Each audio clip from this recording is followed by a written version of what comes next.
Welcome to Our Business Shenanigans, where strategy meets sarcasm and entrepreneurship gets real. Hosted by Jen and Nicole, best friends and cleaning business owners turned accidental mentors. This podcast dives into the wild ride of running a business, the wins, the failures, and the moments that make you question everything.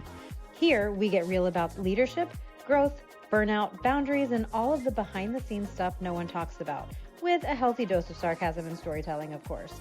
If you're here for raw conversations, practical insights, and a healthy dose of business mischief, then you're in the right place. No fluff, no filters, just the truth, the laughs, and the lessons. This is Our Business Shenanigans.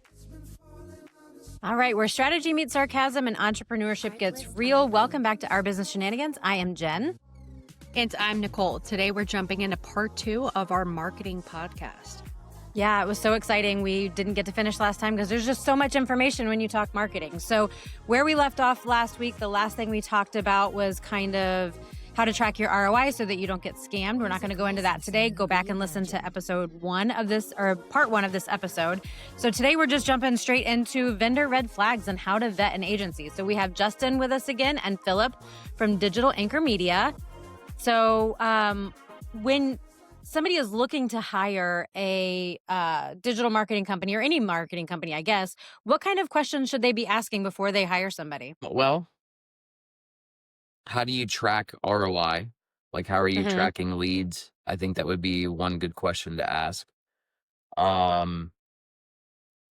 you using UTM parameters? And Jen, you and I have talked about this previously, where if you're doing other like direct mail or any other kind of oddball marketing channels, how are you able to attribute to where folks have came from? So those are a couple that I would ask. I feel like that would be the most important, right? Yeah, I think it's important to have a really good sense of how their fee structure is broken out, right? Because I would want to know what is included with your fee and then what's extra. Is there, website bills? Are there things that I'm going to have to pay for on top of your management fee? And then also, it's always good to ask, and it's a fair question to ask, if I can see reporting from some of your current clients. And I don't need to see the customer information or any person identifiable information, but I would love to see, what was your spend and what metrics are you reporting back to the client? Because as we talked about pretty in depth on part 1, it gets really easy for us to talk things like click-through rates and cost per million of impressions and all these things that don't really attribute to dollars and cents. And so I would want to understand, how are they reporting back to their clients? Who's my point of contact? And how often are we going to be hearing from you? What are the terms? Is this a 90-day term, 6-month term? Like what are my expectations as a client? How long am I going to be locked in working with this agency? And then, like I said, how do you track success on ROI? Those are the things that I would want to be considerate of if I was hiring an agency. There's also... So when you... I was just going to ask, because Justin just touched on it as far as the website goes. So if the person that you're hiring is doing your website build, is it pretty standard practice to charge every time they have to update something, or is it something that should be included? How do you guys feel about that? I think every agency has a different business model. Justin and I don't agree with that per se, right? Because that's just, we want to help the business grow, and it's included into our package, right? If you want to do an extra page or anything like that, that's all part of like what we've signed up to be in a partnership with, right? I've heard some things where it's like, hey, it's a couple $100 for this extra page or $25 per extra page. Just anything that you need, that's what we like. And then to go back to ad spend, we didn't talk about this, but are they taking a portion of the ad spend, right? Is it? Well, that's 10%? right. I remember you talking about that before, that like some agencies charge you based on what you're spending in advertising. Yes. Yeah. So if we send you reports that say your click-through rate is 30% and we're doing it very good, and you're also taking a percentage of the ad spend, you're not tracking on proper leads. What is an actual lead, a phone call or a form? Then, you could run into some problems, right? We're not tied to any spend. We want to, now granted, if you're going to spend $30,000, $50,000 a month, there's different, because that's more for it takes more time. but we're not Mhm. tied to any percentage of the ad spend. We just want, you know, we just want you to win. Right. So when you're talking to a digital marketing company or any marketing company, how do you guys feel about contracts? What's normal? What's sketchy? Should you be signing a contract? Should they be proving themselves first? How does that work? Yeah, I think that a 3 to 6 month contract is pretty normal. It's pretty standard in our industry. That and just for full disclosure, that gives you enough time for you to get the ad campaigns off the ground, get the website sort of dialed in, get your landing pages built, start to teach the Google algorithm what the keywords are that you really want to track. One of the benefits of, and this is when you're working with a generalist agency. So if you hire Mhm. somebody that just happens to be your local digital marketing agency, it is going to take a little bit longer than if you hire somebody that is specialized or has some skill set within the niche, right? Because presumably they already have the keywords, they already know what works, they already know the offers and the business model. So that can help your ramp up speed a little bit. But we've seen all the way down to like 12-month plus contracts where you're essentially locked in and responsible for the entire term of that contract. And, I So personally don't think that you should operate that way.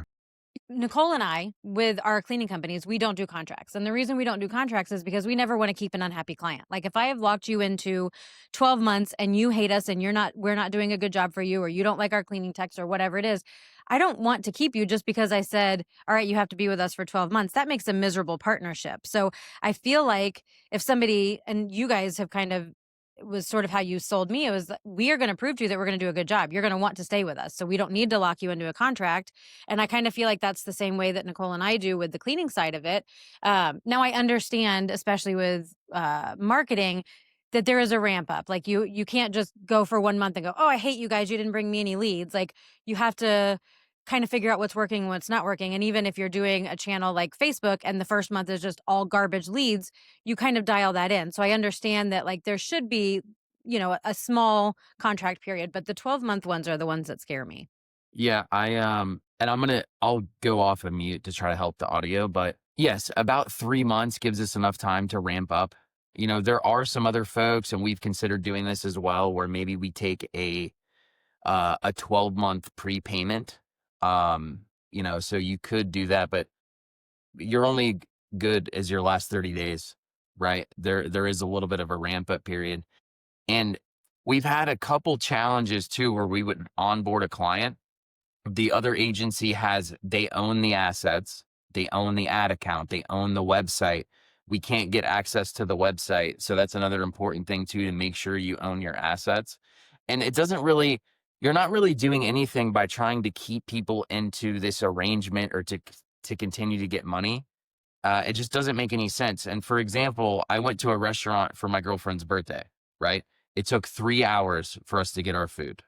A long time. I'm not going to say the business name, right? But That so sounds like our experience in Texas, Nicole. We just had a really terrible experience at a very yeah, expensive restaurant. yes. So the manager says, I'm very sorry. What we'll do is we'll give you a 50% discount. And I'm just thinking in my head, I'm like, okay, even if you gave me 100% discount, I'm not coming back. If you gave me $100 per customer, I'm not Mhm. coming back. So what would be a better approach for that? Is it maybe 75% off for the next 3 times so you can prove to me that you can bring food and not take 3 hours? So that kind of goes along the lines of, these long contracts or just trying to make things hard for people to leave. It just doesn't Right. really bode well for anybody. It just makes the Yeah. Right. situation harder for no reason. And I'm empathetic to the reason that they do it, which is especially if you're a client that you don't have a website and you need a website built, right? Our costs are very front end heavy. And so as an Mhm. agency, we don't really start making money until the second, third month is when we start actually getting profitable. And so that's what the purposes of those 3 to 6 month contracts are, is to make sure that the agency doesn't lose money. Also, just a sneak peek behind the curtain is that many agencies are building agencies to sell. And when you're talking about business valuation, if you don't have term commitments with your customers, it does impact your business valuation pretty dramatically. So it's one of those, if you're working with a smaller agency, it would be very it would be much more common to be able to get a month-to-month subscription. But if you're working with a larger agency that either is publicly traded or is thinking about selling, they're more likely going to have some sort of a term commitment. And I'm not Gotcha. opposed to a 3 to 6 month with a reputable agency if you do your homework, but 12 months is a bit extreme to me. Gotcha. Also, Oh. one thing that I will say is that I've noticed on the SEO and like the back end for marketing is you can't flip a switch and it all be fixed overnight, right? It's a long game. You have to sit there and actually let it build. So people could be cutting themselves short if they sign up for 1 month and then quit, because it's like you haven't even had a chance to reap the rewards of all the hard work that was put in that first 30 days. So realistically, with any SEO, I agree as a business owner, and I know very little about marketing, but it's one of my passions. I know that it's a long game and it's not something that you can sit there and pull the plug. Even 3 months is that's a little too soon. So if it was like 6 months, I could totally respect that, because it's basically saying, hey, I'm going to work hard on the front end, but it's going to take a while to produce those results. Right. No, I agree. We have people reach out to us all the time. How do you get clients overnight? How do you build so quickly? How do you do? It's a long game, no matter what type of marketing you're doing. People have to see you on average. I think it's like 7 different times before they decide to use you as a business. So like with Justin and Philip or whoever you hire, that person's or that firm's goal is to get you seen that many times as quickly as possible to get people in your door. So when you're talking to a marketing company and you're trying to decide if you're going to go with them, what kind of red flags should somebody be looking out for in the sales pitch itself? What you just said, which is you're getting leads tomorrow, right? Like I'll have leads coming in this week for you. Like that's a red flag to me, because that means that, and this is where I find a lot of business owners just, are in the dark. It's a black box, the marketing thing. And they're like, hey, if the phone's ringing, I'm happy. But there are some things that you want to be considerate of, is that any agency that you're hiring should be building your brand. And so what we'll see is it was very common a couple of years ago to do these things called rank and rent sites, which was I, as an agency, would go start up a website and call it, cleaning service New Smyrna. And I would spend a ton of time doing SEO on that website and running ads to that website. And then I would just sell those leads to different cleaning services that are within New Smyrna. And so, sure, I could call up and say, hey, I've got a flow of leads that are coming in. Do you want the business? You say, yes, we're happy. Now you have a quote unquote marketing partner. But as soon as you sever ties with that person, you no longer have that lead flow coming in, and you did absolutely nothing for your own brand. So Right. That's one pitfall that I would say to be cautious and make sure that you're going to avoid, is that if they're overpromising in the sales that they're going to get leads within a week or so, that means that they already have something going, because I can't spin up an ad campaign and get it to fire within a week. So I'm not doing anything for your brand in 7 days or less. Yeah, another thing. Sorry, I was just going to say another thing too is promising results, or like, hey, we're going to get you rank 1. This goes kind of along the lines of, hey, you're going to get leads tomorrow, right?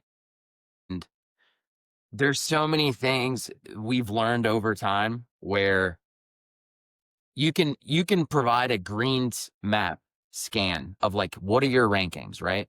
And the keyword could be, Peachy Clean, best cleaning service in Daytona Beach and Port Orange, Florida, right? So you can have a long tail keyword, make a page in the H1 tag but there's no search volume, and say, hey, you're rank 1, right? So there's so much snake oil, we like to say, behind the scenes, but you kind of have to, so anything about guaranteed results or what is the actual volume of the search terms is something to look out for as well.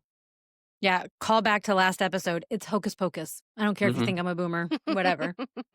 I love it.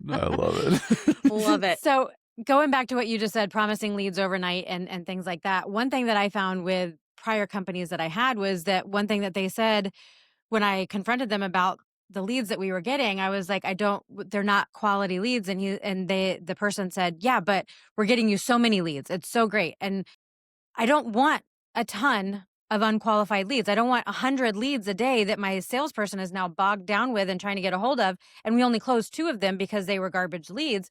I would rather 10 solid leads and we close 9 of them if those are the ratios you're going with. Because you're just wasting our office time. Like, that's a ton of follow-up. It's a ton of conversations. It's a ton of time. So making sure that whoever you have, when you're talking to them, that you're going to get qualified leads. They're working hard to get you qualified leads. And if you're working with them and, it's a Facebook marketing campaign and the first month has been garbage leads, how do we tweak it? What does that look like? Why aren't those converting? What do we need to shift? Which brings me to my next point, having a company that is transparent. There have been numerous times, and I promise you guys, this is not a sales pitch for Justin and Philip. We just know that they're super knowledgeable in what they do. You guys have come to us numerous times and said, hey, we just noticed that, you're getting that all of these leads have not closed. We're tweaking some things. We want to make sure that it goes a different route. I didn't even have to bring it to you. You guys were transparent with us. What we're doing right now isn't working. We're shifting, and you fix it and we move on. And I love that. I think there was like one time that my site went down and I texted you guys and I was like, hey, I know it's after hours. I don't expect a phone call or, a fix tonight, but just so you know, my website won't open. I'm not saying this will happen with everybody, but Philip was on top of it, or Justin, I don't remember which one, and said, it's already fixed. So sorry about that. It was something on the back end. It shouldn't happen again. Yeah, The we tripped over transparency and the accountability. a cord. Just unplugged the computer. That's how it works in Jen's brain, the hocus pocus. Listen, shut up. I'll take it. If I've been burned before, how do I know that I'm not going to get ghosted again? Because one of the complaints, we're in an industry coaching program where we know hundreds of other business owners. One of the biggest complaints is that people just feel like they get ghosted. Like, they ask questions and it takes forever, or they have to hunt the person down to schedule an interview, to get the information. How do I know I'm not going to get ghosted again?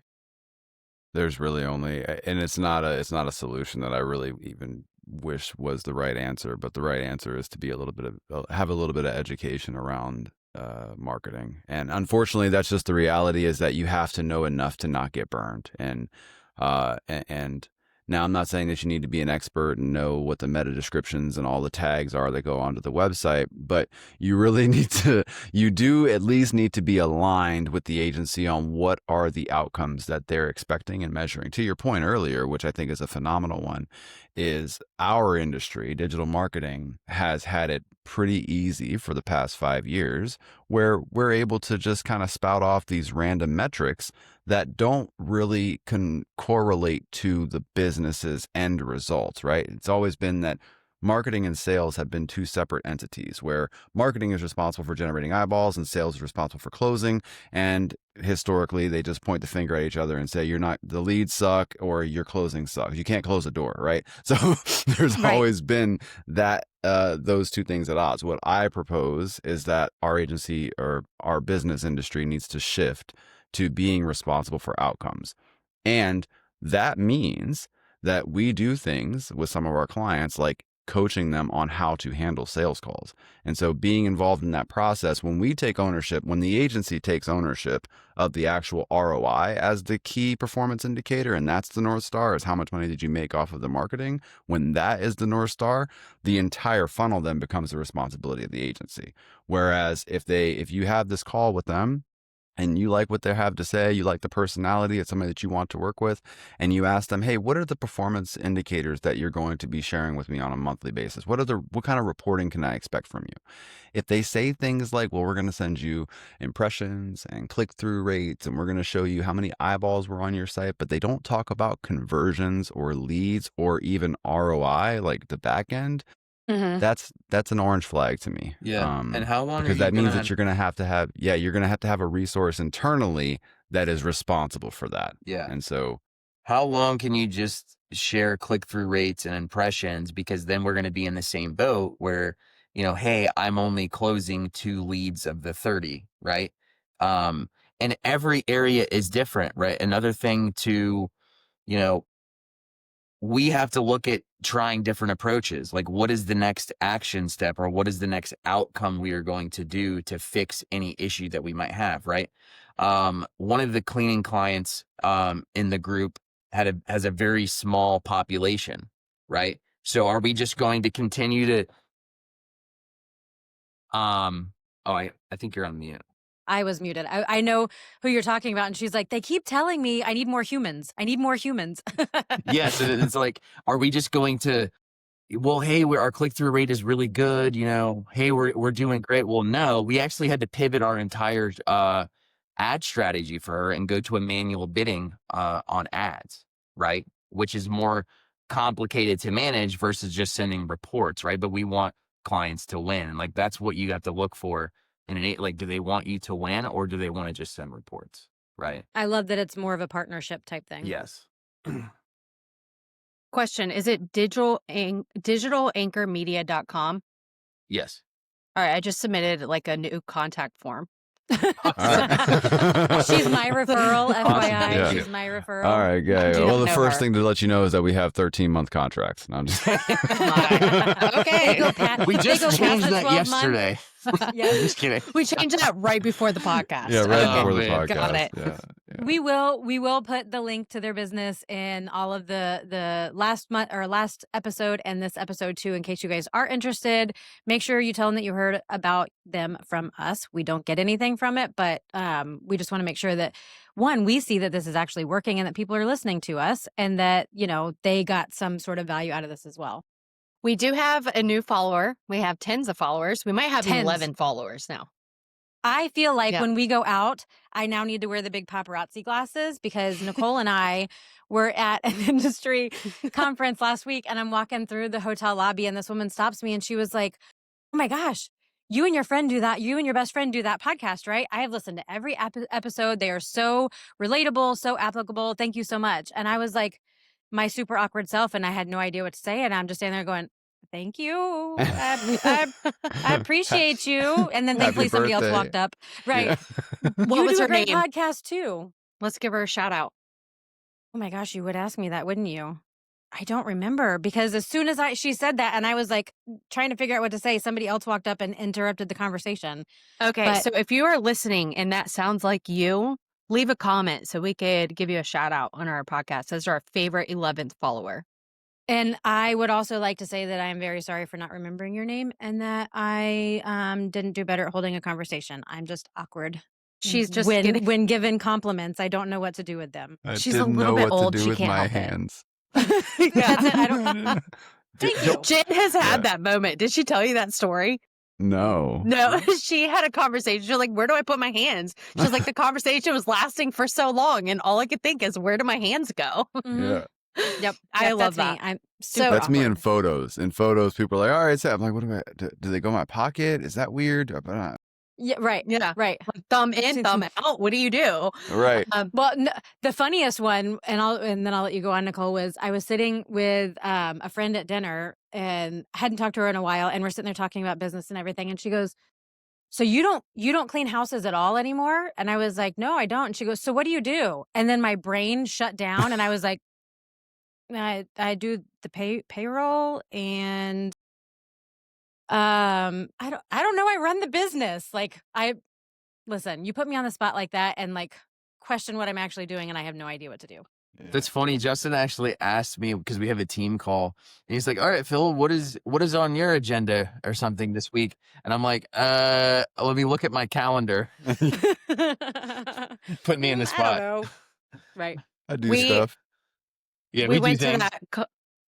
that conference, and so it's like like 500 people all in the cleaning industry. We all know each other. We've been to these events together like 10 plus times, right? So obviously everywhere within a certain proximity, you're going to see people so I'm with my family. And we went shopping like the day before the event, and we bump into like a little group of other cleaning business owners that I know, and we're just pleasantries. Hello, hi, how are you, kind of thing. Then at the end of the trip in the airport, remind you, like the event just ended. So we're in the airport and we're going to leave. And I see someone, and in passing, we're like, oh, hey, girl, all that. And I look at my husband and I was like, is this what it's like being married to a celebrity? That's So he's incredible. like, no, this is not even. And I'm like, I'm basically Taylor Swift. So Yeah. We're going to call you Taylor Smooth from now on. It's, There you go. I think I said like Sailor Twift. Sailor Swift. But yeah, just a little fun some humor to throw in there since we're supposed to be all about the shenanigans. This is getting Correct. really serious. I really like these episodes, and I love that it had to carry over to a part 2, totally unplanned. So with that said, let's dive into the 90-day marketing plan, especially since it doesn't happen overnight. With Justin and Phil, what would you say you should expect in your first 90 days of marketing? Yeah, I mean, most agencies are probably going to hate me for this. But our goal internally is within the first 30 days, we have the website live. This is assuming that you don't have a website, right? If you don't have a website or anywhere to run ads to, depending on what the services that the agency does, right? We play on multiple different platforms, Google, Meta, Nextdoor, Bing, wherever there's attention, we're going to be leveraging that attention. And so depending on the platform, I would argue that within the first 30 days, you should have a website that's live, a clean website, WordPress website, not a Wix website. You should have a clean WordPress website live with landing pages and a Google Ads campaign running, and probably have your local service ads account built out, and at least the background check be processing from Pinkerton or whoever's handling it on Google side. So all that to say, you should have leads in the first, like towards the end of the first 30 days, you should at least have the phone ringing a couple of times. And then by the end of month 2, you should be ROI positive. That would be, if we weren't doing that for our clients, if we signed up a client and we weren't ROI positive by mid to end of month 2, it would be red alert within our agency. So, and then So you can 3, expect to see an uptick in leads as soon as 30 days? Yeah. Oh, Yeah. okay. Especially if you're running other campaigns like Meta. And this is, again, I think, Jen, for you already had a website, so it didn't even take the full 30 days for us to get the ad campaigns No, built and get things and the running. first month I was with you guys, like our leads doubled. Yeah. And so send me that clip. It's true. Yeah. It's true. I will, put a caveat to that. A lot of those were Facebook ads that were not great, or Facebook leads that were not great leads. However, they're still in our funnel. So even if we didn't close them initially because they were just, doing it on a midnight doom scroll, we still have them in our funnel to follow up with later. And that, Yeah, and you that still have first, like 8 months on your contract, so we're good there anyway. Right. I'm kidding. and in the first 60 days, like we're trying to be good stewards of your money as well. Like, why are we spending $500 a month on brand search, right? Or why are we spending $600 on competitor names? And then that helps with the quality and lead flow as we start running past the first month. Yeah. All of the platforms are in bid strategy learning mode for the first, really the first 7 to 14. But with the agency, I would say give it 30 days before the agency even has a grasp on like what the cost per click and cost per lead is. But by the end, the direct answer to your question is by the end of 90 days, you should already be ROI positive.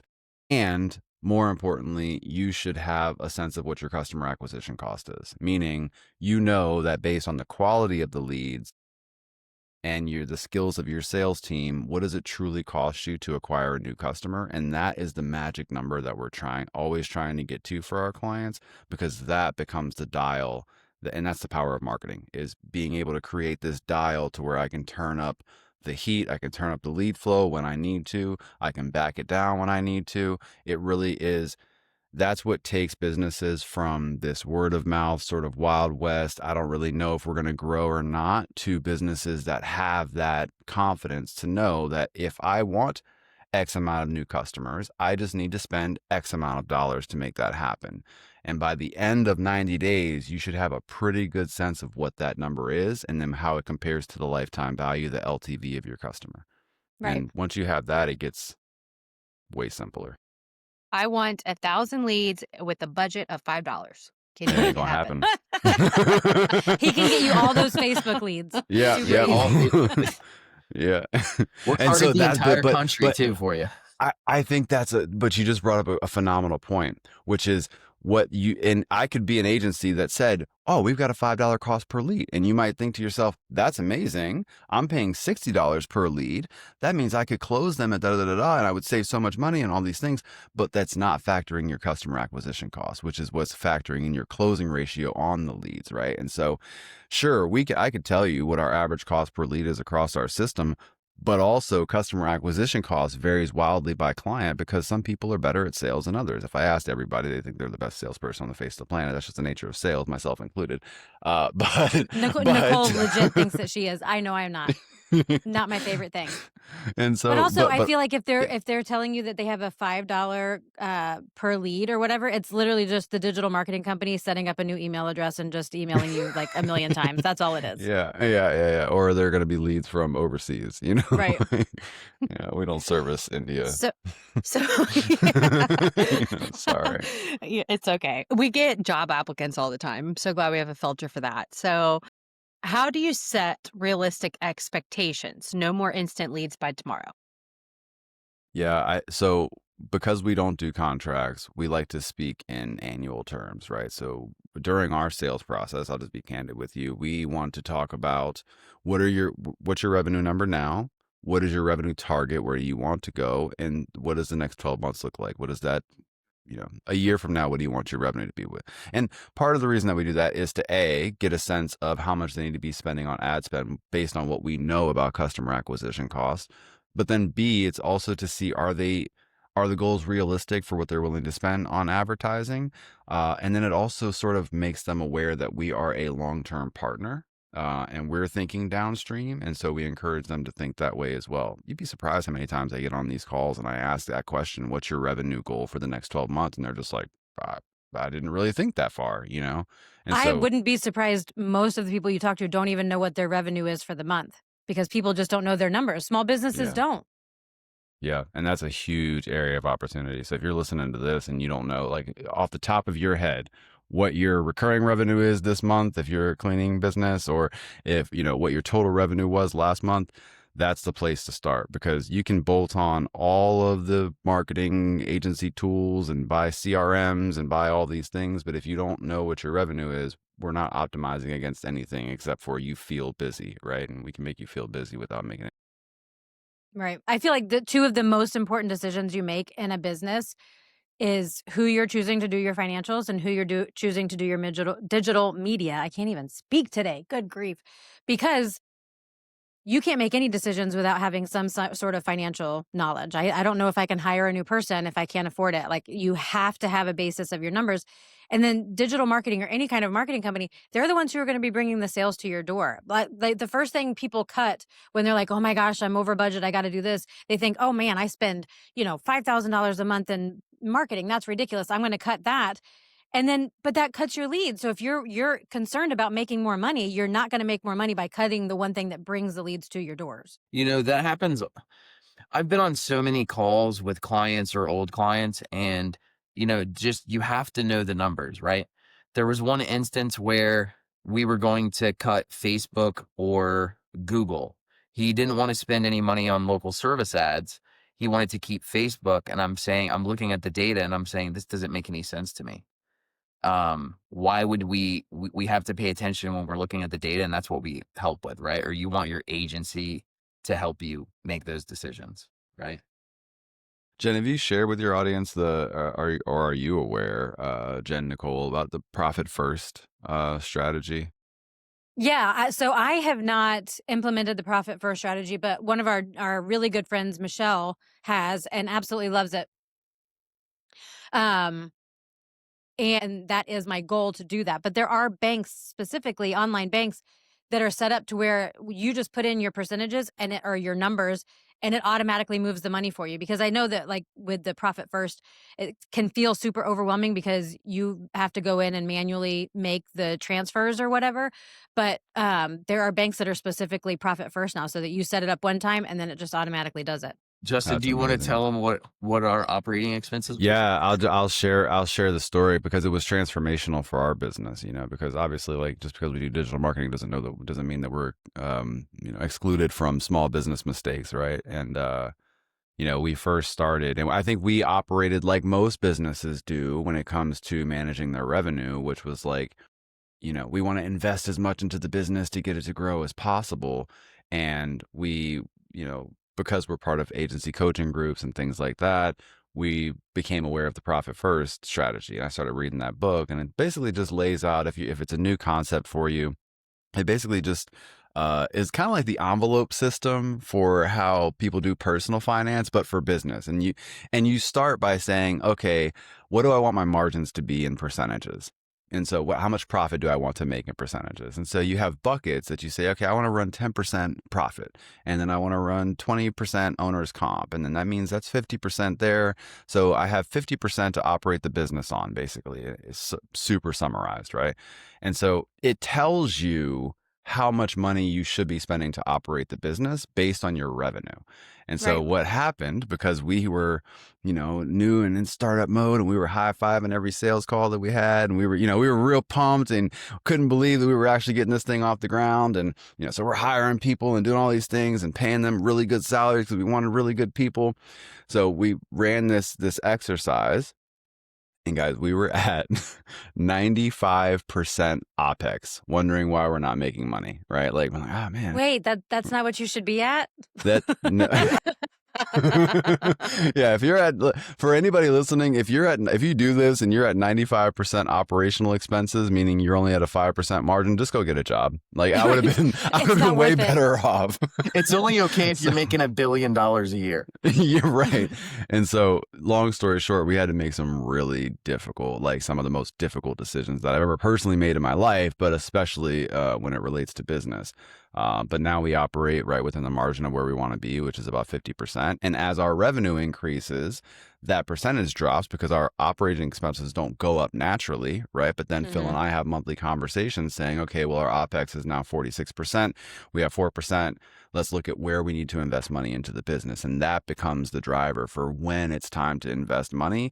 And while him and I are still able to keep the margins that we want to keep. And so it's foundational. And I know this is another little tangent, but it plays into that really quickly. Another reason why that profit first model works really great is because you set up different bank accounts. I had an issue, what was that, Nicole, 3 years ago now with the workers' comp? Somewhere around there. And if I had those buckets set up, then the account that pays workers' comp would only have a certain amount of money in it. They wouldn't have access to all of the money in the business. And unfortunately, I had a really crappy workers' comp insurance agent who did not audit my numbers all year, even though I kept asking them to. So when they did the workers' comp audit at the end of the year, it was roughly, I think, $18,000 total that we were shy for the workers' comp audit. It was devastating. So the first one, they kept trying to hit our account, which thankfully I had just made payroll, and there wasn't enough money in the account for them to draw the first total amount, which I think was around $9,000. And I kept getting dinged that, hey, your account is, overdrawn or whatever.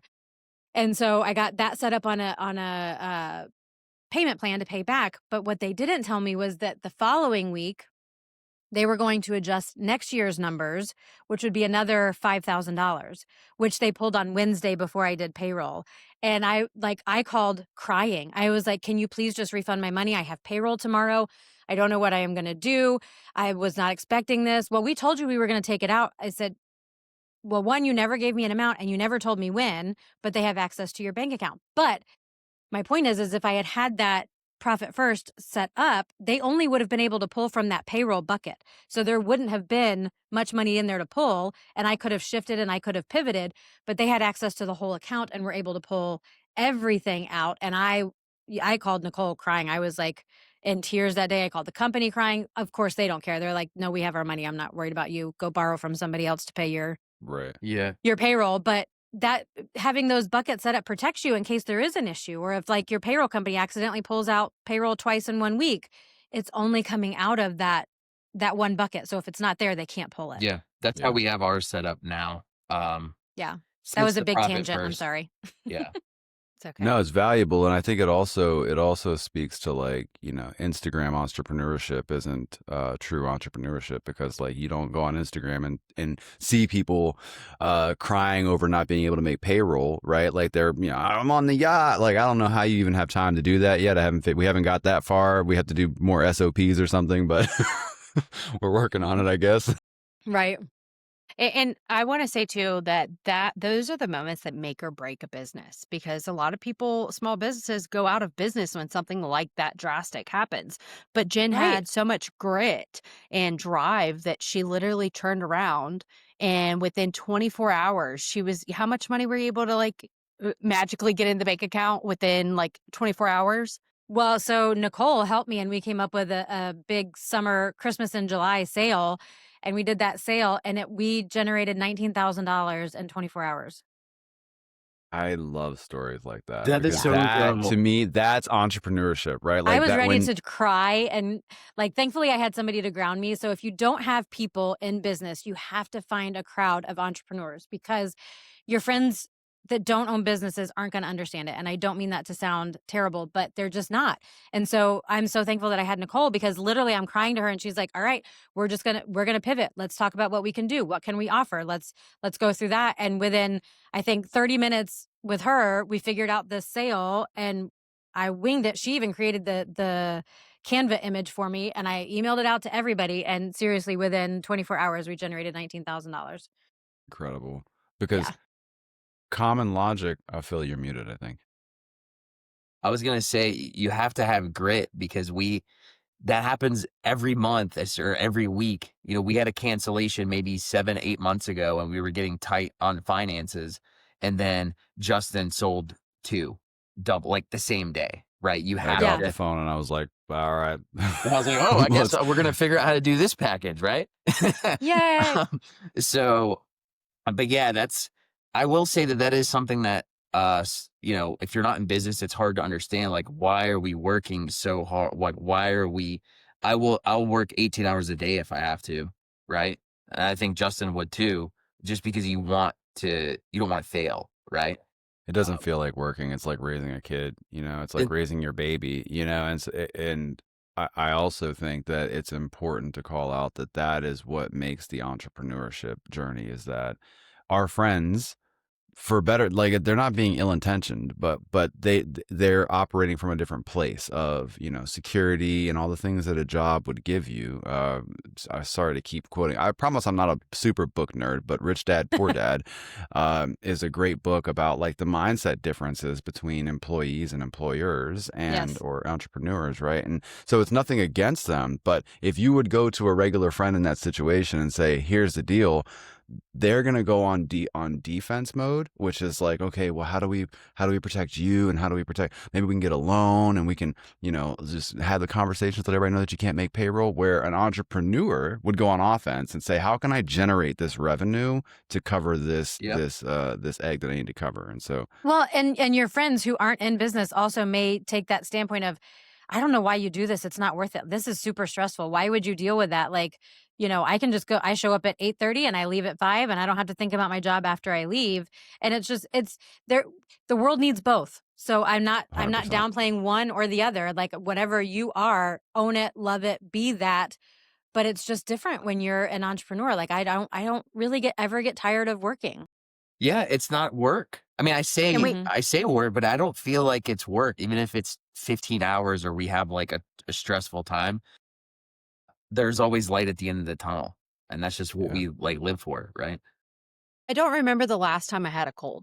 Like, I actually am mad. Like, I wish I could have a cold and like call out of work, but I don't. Like, I had COVID a few times, but that's when I built my first website. I had COVID and I was like, yes, I finally have like 3 days to dive into this. And that's how I built my first website. And I remember like looking back, it's like, since I've worked for myself, I don't get to call out. Like, I just don't get sick. What was hate that it. meme that Justin, you shared? It was like, hey, I went in business for myself to now work 80 hours a week or something. Yeah, it was like the best Right. part is you get to choose which 80 hours you work per week or something Yeah, like that. exactly. Yeah. Mhm. But I think it really comes down, like it also comes down to this humility concept, which is being able to be truly self-aware of who I am. And if you're somebody that you might be the absolute best B player in a company and have all the security and have a great salary and get all the things that you want out of life, but if you have this illness that is the entrepreneurial brain, Best description ever. you have to scratch that itch. And it looks like, I left a really cushy job working on the high side. Don't tell them I said it's like 20 hours a week, and kind of Jeez. hanging out, making great money. And, now I'm working 60 on an average week, making about the same amount of money, but I'm happier, right? Like I was going to the doctor and they were about to put me on depression medication. I couldn't figure out what was going on, and what was going on is that I wasn't living in my passion. I wasn't living in building anything, and that's really what I needed. So if someone's overwhelmed and starting from scratch, what's the first move? There's a To marketing. Back to Yeah, marketing. Back to marketing. Okay. Yeah, ooh. By the way, I loved that segment, but yes, we're back on task now. Yeah, in that yeah. squirrel. So if you're just starting out and you have no digital presence whatsoever, the very, very first thing that you need to do is to get a Google business profile. Go to Google. You can create it. It's free. There's nothing to do there, but it gives you a place where you can drive reviews and you can start to build your brand. It will also serve you in the future because you'll be able to run things like local service ads once you have enough reviews. But that's the very first thing, is get that Google business profile and get people to start leaving you reviews. The second thing that I would say, if you're scrappy and you're just starting out, you're not going to have $3,000 to spend on a website build. You're probably not even going to have enough to hire a marketing agency. And so I wouldn't advise you, if you're just starting out, to go look for an agency, because the ones that you can afford aren't going to be worth a hoot. They aren't going to be worth anything, right? If they're $300, $400 a month, they're not going to do anything valuable for your business. Trust and believe it. So I would instead encourage you to get scrappy and go to something like Wix or GoDaddy and use their drag and drop website builder and just make you a simple temporary website. It's not going to be your permanent website. It's just something to get you off the ground. That way, when somebody does look you up, you can link that to your Google business profile and you get the ball rolling on your domain and all your SEO activities, starting to build some age. From there, yeah. Get on Facebook. And if that's where your target demo is, if we're talking about cleaning companies, probably Facebook is your target demo. But get on there and just post your tail off and post valuable content. Post what the different types of cleaning chemicals that you use are for and when to use certain things, and provide value to your audience, as opposed to what I see most small businesses do, which is to use Facebook as free advertising and just say, hire me, hire me, hire me, hire me, hire me. If you provide value to the people, much like we're doing on this podcast, you will attract listeners and you will attract people paying attention. And then when they do need your services, you will come to mind. Post every day. All that is free. And I think you said in last episode, and you can correct me if I'm wrong, if you are a service industry, home service industry type business, doing the Google local, make sure you get that Google guarantee and do the Google local, because it's a cheaper way to get leads without having to be involved with an agency, because you just pay when they call you. Turn off the messaging. I don't believe, in my opinion, that the messaging works, and I feel like it eats through your budget. But Google local is another cheap way to generate calls before you have the money to hire an agency. And if money is limited, please don't spend $2,000 on a website, because it's like, make sure you have the Google business profile and set up Google local service ads, right? The website can come later as you have more revenue. It's just, you're competing with Google local service ads. Then you have sponsored ads. Then you have the map pack. So the website isn't, I wouldn't make that the first priority, but that could be done at other later stages in the process. Yeah. All right. So when we're talking, go ahead, Justin. You have one more thing. No, to say? I was just gonna throw an asterisk on that Google local service comment, which is you need to have 10 reviews, Phil? Five. You have to have 5 Google reviews before you can even start a local service ads account. So that's why I think step 1 is get that Google business profile and start getting some reviews coming to it. And once you have 5, then you're ready to sign up for local service ads, do the background check, make sure you have your insurance and all that stuff. But then you'll be ready to do the background check, and that's a great channel to get leads coming in. But another caveat to that as well is you have to be able to answer your phone, because if you don't answer your phone and Google is sending you phone calls, they're going to go, well, this person never answers their phone. I'm not going to make any money off of them. So I'm going to send the leads to somebody else who's going to answer their phone so I can make money. So if you do have Google local turned on, make sure that you are answering your phone when it rings. All right. So collaborating with your marketing team, why your marketer should not be guessing what the business owner still has to provide. We talked about this earlier. We are in a partnership with Justin and Philip. We have to provide them feedback. If we're, every single phone call that we get, they're like, oh my gosh, you're too high. That's ridiculous. Or they're not in my area. Or, they're looking for carpet cleaning or sewer cleaning or whatever the case may be. something is broken somewhere. So if I'm not communicating with Philip and Justin and they don't catch it right off the bat, then that's not a real partnership. We can't just hand off and go, all right, it's yours. Same with bookkeeping. You can't just hand it to somebody and say, all right, it's yours, figure it out. There has to be some back and forth and some give and take. A good working relationship month to month should be reporting. It should be possibly a meeting once a month in the beginning to make sure that you guys are all aligned. It isn't a drive-through. You don't just hand your card out the window and get leads back in a bag. You have to show up for your brand. So before we go into the wrap up, do any of you guys have anything else you want to touch on? Nicole, was there anything else you wanted to bring up or any other questions you had for them? The only thing I want to suggest to anybody new to Google, please familiarize yourself with the policies a little bit. You can go on little Reddit deep dive, find out what works and what doesn't. And when I say that is because it is very easy to get suspended. And when you get suspended, it can be hard to come back, especially if it's for circumventing, right? Somehow we got suspended for that. And I don't even know what happened. I did something wrong or something happened. I don't know to this day. We were in the process of switching from Wix to WordPress and had somebody else handling that for us. And I don't know what got broken, but for a week, our phones were dead. And I was like panicking. I was like, oh my God, I have to go to Nextdoor and Facebook. My life is over. So with that being said, just familiarize yourself to really know what you can and cannot do. Like you can't advertise for jobs. There's little things that you can't do through Google. Just get your feet wet, do super basics, don't break the policies, because when you get suspended, you really only have like one shot to get it fixed. Well, and piggybacking on what you said, that's a perfect example of why you can't have all of your eggs in the Google basket. Like you have to have other marketing channels out there because if you, even when you got suspended, if you still had Nextdoor ads or you still had Facebook ads, your phone would still be ringing some. It wouldn't shut down completely. But there are people in our group, our coaching group, that are like, oh my gosh, it's been shut down for 2 months. I've had no phone calls, because that was literally the only advertising that they did.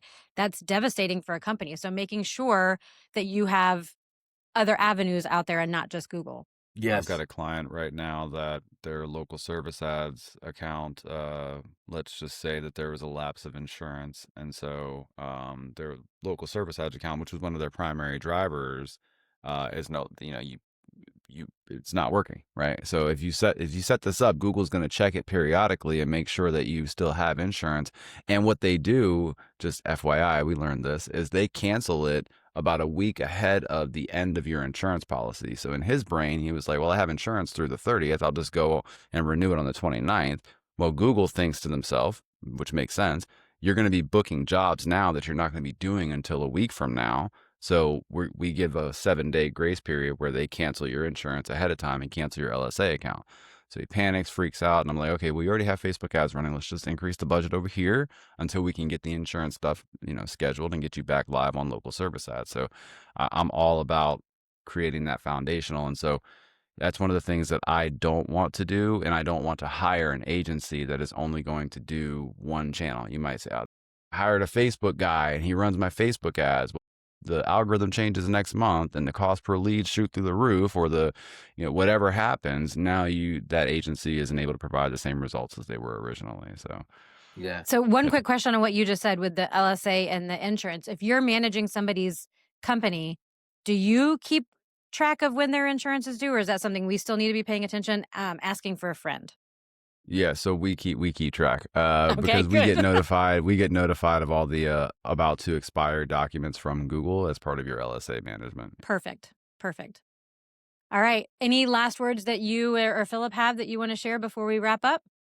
By the way, this has also been another hour. I don't know how we have managed to That talk is so 2 crazy. full hours on marketing, and I Yes. still feel like we could continue going. I Even though think- they're a little- Absolutely. I think the final thing that I want to say is to go with Nicole's point on, just being careful with, especially if you're setting up a Google business profile, or you have to be very careful of the terms of service, changing addresses or anything like that. You want to be as legal as possible. Make sure your LLC is registered to the address, because again, you don't want to be suspended, right?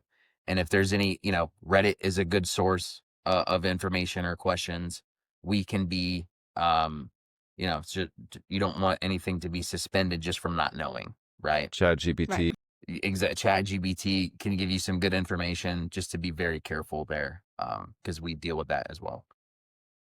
And then real quickly before we wrap up, if you guys just want to tell everybody again how they can get a hold of you if they are interested in utilizing your services. Yeah, absolutely. I mean, you can go to digitalanchormedia.com, digital, digital, anchor, like a boat anchor, media.com. And there's a schedule strategy session button right there on the homepage, and you can book a time on Phil and I's calendar, and we'll happily take a, no obligation look at your current presence and give you a rundown on what we would do if we were sitting in your seat, and give you an idea what it would be like to work with us. Nice. Digital wanna Anchor say- Media, best damn media company. Best damn media company around. I want to say it was really easy. I went to their website and filled it out while we were on this podcast. So it's super easy to navigate their website. Thank you. You're Yeah. welcome. All right. I love it. Well, if your last marketing experience felt like burning money and crossing your fingers, this is your chance to do better. Stop guessing, start tracking, and stop hiring agencies that sound good but can't show you proof. Yep. If people want to get a hold of you to see what you can offer them, how are they going to be able to do that? And thanks for joining us on Our Business Shenanigans. Until next time, keep it strategic, sarcastic, and strong. Yep. Thanks, guys. Have